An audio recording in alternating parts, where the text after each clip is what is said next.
Hello everyone. There's a couple things about these energies that I wanted to mention. There's a few things that I wanted to include about Saturn and Aries. And then also right now as we are recording this, it is a Mercury Cazimi, so Mercury and the Sun are conjunct at 9 degrees 1 minute Gemini, which is a Sagittarius degree. Sagittarius is connected to dogma and beliefs and seeking the truth. And so in the sign of Gemini, we can be really traversing some wide spectrums of information and also connections. I kind of consider this a connection reset, where it's almost like not necessarily a Mercury retrograde, but you're reconnecting with old friends. These previous relationships that might have petered off are starting to reemerge, but with a new energy. And this conjunction, this Mercury Sun conjunction, is happening at the same time as a Moon in Cancer square Venus. And Venus is also in a conjunction with Eris, the goddess of strife and discord, and Chiron, the wounded healer. So you might have noticed that you might be saying some kind of like spicier opinions, expressing some spicier opinions, or you might be receiving some, or you might be taken aback by some unexpected spicier statements that may have been lingering for a while but just hasn't had the opportunity to be expressed, or it's been suppressed in some way. And I mean, one example of this could be how people who decided not to receive the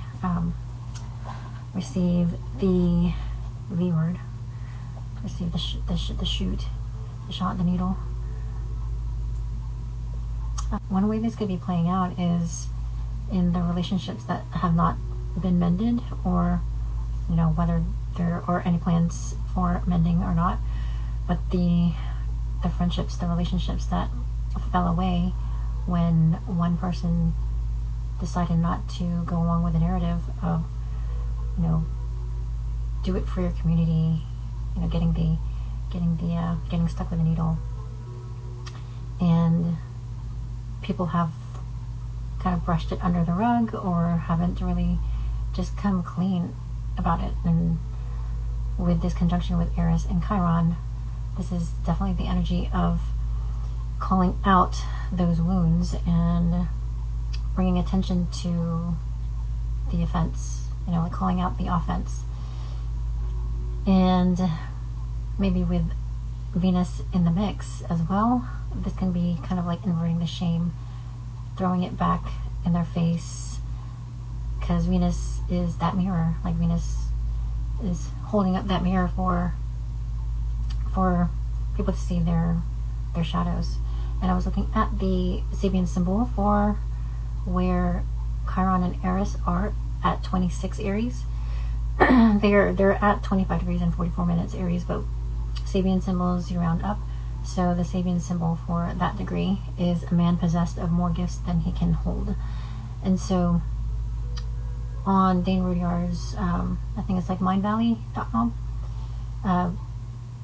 there's a keynote description of the Sabian symbol that describes it as obsession by potentiality. So there may be a rush ahead. So he may rush ahead excitedly and lose his bearings. He should try to reach a state of calm watchfulness, and to learn that at this level too there are limits and restrictions. Move carefully in this new realm, for consciousness is not yet fully able to operate. I see this as being a little too excited about being validated, and there can be a potential or a tendency of carrying it too far, where, you know, the other party might take it very personally, which, you know, it's a sensitive subject. You know, there is the fragility, I guess. You know, this is kind of like a fragile energy to experience with the moon in a square to this Eris Chiron Venus conjunction. So that's going on for the 30th, for Friday, for Venus Day. And of course it's going to kind of like, the moon will be squaring this conjunction in Eris, and the moon will move into Leo and then oppose Pluto. So there's going to be this other reflection of power dynamics, and the actual conjunction with Venus and Chiron happens on the 1st of June. And then, yeah, the moon will be in Leo, and Mars is also in Leo. So around the 2nd of June, I believe it is, the moon will be in a conjunction to Mars, and Mars is, you know, the energy of suffering, and in a fire sign like Leo, that can be tempers. That will be in a square to Uranus and Taurus. So sudden, unexpected tempers flare. And Juno, the asteroid of partnership and marriage, is still in retrograde in Scorpio, and so this will be like a T-square with Mars and the moon in Leo, T-square Juno in Scorpio, and Uranus and Taurus. So this can definitely be a reevaluation of the partnerships and collaborations and relationships that we are currently in. And I feel like this is building up to some powerful energies on the 9th of June, which is when Jupiter enters Cancer. So Jupiter, being a benefic, brings blessings, expansion. It also exaggerates and exacerbates.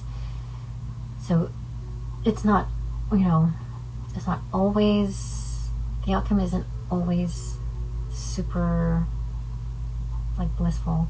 There can be excess, which is like overwhelm.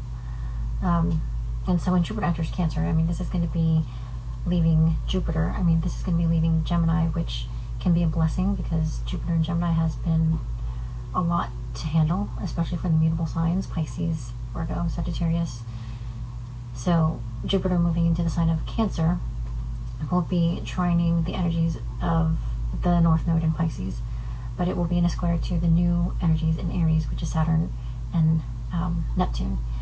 And there will be, this new square. Jupiter and Saturn square pretty frequently, and it's kind of like that blessing in disguise where Jupiter's energy has a tendency of making things too big and too excessive. So Saturn's energy, they are opposite in a way that they kind of like oppose each other as far as the energies, because Saturn restricts and Jupiter expands. And so Saturn is kind of like the,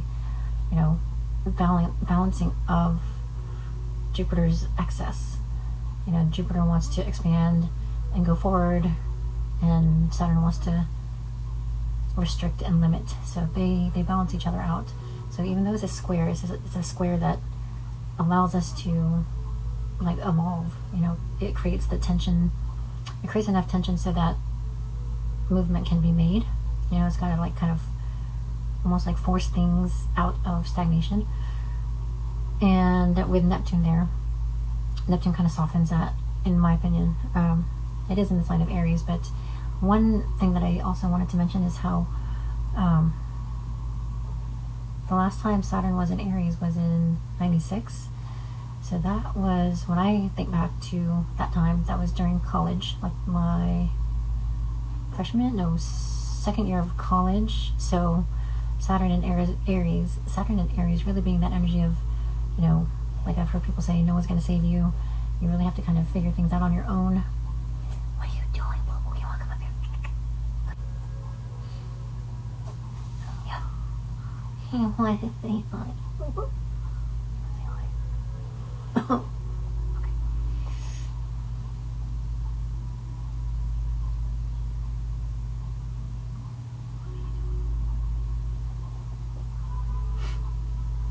So Saturn and Aries, like really figuring things out on your own. Like this is kind of the time, like that second year of college is like figuring things out on your own. Doing your own laundry and figuring out meal schedules, like just getting your ass up to go to class, and no one's waking you up, dragging you out of bed. So I feel like Saturn in Aries is really being out on your own. In the sign of Aries, you know, people who have Saturn in Aries who were born between 96 and 99 will have their first Saturn return, which is like a maturing point. This is like your first maturing point where you are moving out of your parents' house, or, you know, some sort of big step that is forcing you to take on more responsibility. And in the sign of Aries, I feel like this is kind of like a collective Saturn return energy, where Aries being the baby of the zodiac, you know, where Saturn is the authoritarian figure who steps in and kind of whips us back into shape, and, like, you know, it's kind of like that shape up or ship out kind of energy for the next 3 years. So we can't act as impulsively as maybe we used to when we were in high school or in previous years. Like, this is a almost militant energy of discipline and structure. But in 96 to 99, Neptune was in the sign of Capricorn, and so they were in a square to each other. And Neptune is the planet of dreams, like one consciousness. It's the, you know, planet of the seas. And with Neptune and Capricorn back in 96, 99, I feel like those were dreams that belong to our elders, like the traditional dreams of rising to the top and becoming some sort of doctor or engineer, or, you know, somebody with, you know, a PhD and all these letters at the end of their name. But with Neptune in the sign of Aries, these are our own dreams. Like, these are our individual dreams, and Aries is the sign of individuation. So these are our dreams that belong to us. And with Saturn in the mix, this is like serious individuation. So we have a lot of support with this individuation that is very uncomfortable. Like, it's an uncomfortable feeling to have voice unpopular opinions. But this time, this era, this is what is called for, so that we can bring our authentic self to the table and not be shy about the gifts that we are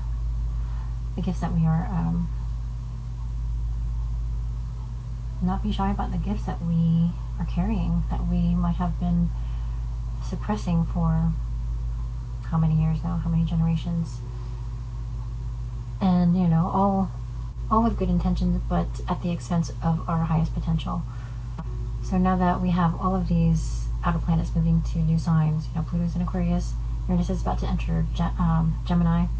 So two air signs that are yang energy, extroverted energy that really makes us take action and makes time move faster. And our processing will be a lot faster and more in-depth, more long-lasting, I guess you could say. Like, it's a penetrating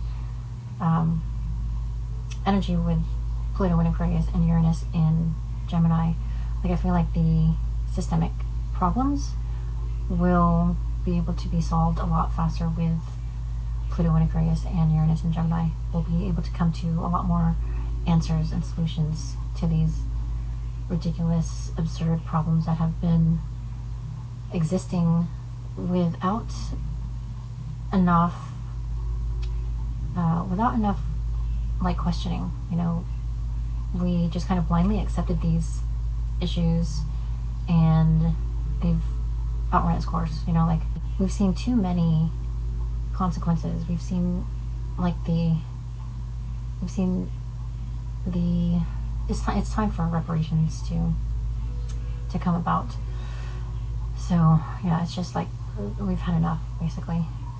And then the support of Neptune and Saturn in the sign of Aries, also a yang sign, also an extroverted sign, is at that midpoint between Uranus in Gemini and Pluto in Aquarius.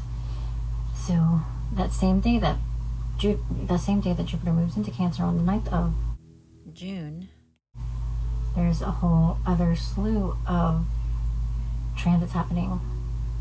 I mean, the good thing about Jupiter in Cancer is the way it's going to kind of bring blessings to the destruction that Mars left in its wake when it was traveling through Cancer. It retrograded back into Cancer. So it took like between, what was it, January 6th of 2025 to, I think it was about beginning of May before it re-entered Leo. So 5 months of Mars in Cancer, cutting off family members and really creating discord, really creating, discordance among families and countries. And Cancer is connected to your home country as well. So all of those Mars related themes that happened in the sign of Cancer, Jupiter is now coming to kind of like, I guess you could say, patch things up. And so the same day that Jupiter enters Cancer, the moon will be in Scorpio opposing Uranus in Taurus. So there can be a sudden realization, break, dismantling. Mars will also be in Leo in a square to this opposition, so it'll be a fixed T-square. Mars, again, like the energy of severing, that can be connected to, solar figures, authorities, celebrities, and this can really show up in the real world. Like, this is our emotions kind of like building up. All those hidden dark emotions that we might have been suppressing suddenly comes to the surface, and Leo, Mars in Leo, is going to not be able to keep a lid on it, I guess you could say. And Venus will also be squaring Pluto. Venus in Taurus will be squaring Pluto in Aquarius. So Venus being a feminine yin energy in a feminine yin sign, Taurus, in a square to Pluto. So there's going to be, it's not an exact grand square because Venus and Pluto will be at 3 degrees, and then the moon and Uranus will be at 28 degrees, along with Mars. I think Mars will be more around like 25 degrees, so within range still. But then Mercury and Jupiter in Cancer will be in a square to Saturn and Neptune in Eris, and so having the big conversations about, with your family about what your big plans are, like what your plans are to start your own business or move or just do something completely unexpected. This is kind of breaking the news to the family that, you're going to go off on this excursion or safari or, soul searching journey, and they're just kind of like, what do you mean? What are you going to do with your house and your whatever? And we need you here. And a lot of guilt can come up with Mercury and Jupiter in the sign of Cancer. And so the Jupiter-Saturn square is going to be, again, in play with Mercury and Neptune in the mix as well. But yeah, this is going to be on the 9th, and then on the 11th is the full moon in Sagittarius at 20 degrees, 38 minutes. 20 degrees being a Scorpio degree. So this can bring up a lot of resentment, and this is a full moon, so there's going to be a revealing of emotions. So between the 9th and the 11th, I feel like there's going to be a lot of fireworks. It could be, celebratory fireworks, or it could be, like a lot of hot tempers. Just kind of depends on the frequency of how you intend to carry the energy. There's got to be like a really conscious effort to choose the words that you want to carry you through these next few months, these next few years. It kind of sets the tone. So there's a lot of big energies coming up in the next few weeks for the month of June. and they are such a blessing. I mean, these are really exciting energies. These are not energies to necessarily dread. If we can like kind of like shift our mindset and reframe these conversations that are probably overdue, they could come out even better than we had expected. So, so hopefully we can go into this next month with a lot of optimism. I mean, Gemini likes to keep things on the lighter side while also considering all sides of the story. So yeah, just keep an open mind, basically, and yeah, hope for the best. You know, these are really, expect the unexpected, expect the absurdly delicious outcomes, and yeah, hopefully that helps. Hopefully that made sense. I think a big part of this is to stay balanced. You know, like we don't want to go overboard. We don't want to stay stagnant or stay in the past.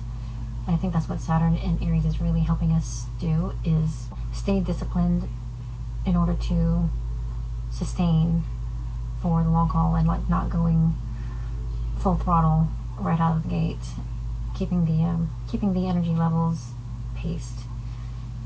So it's a new energy to get used to, and yeah, just giving yourself and those around you a lot of grace,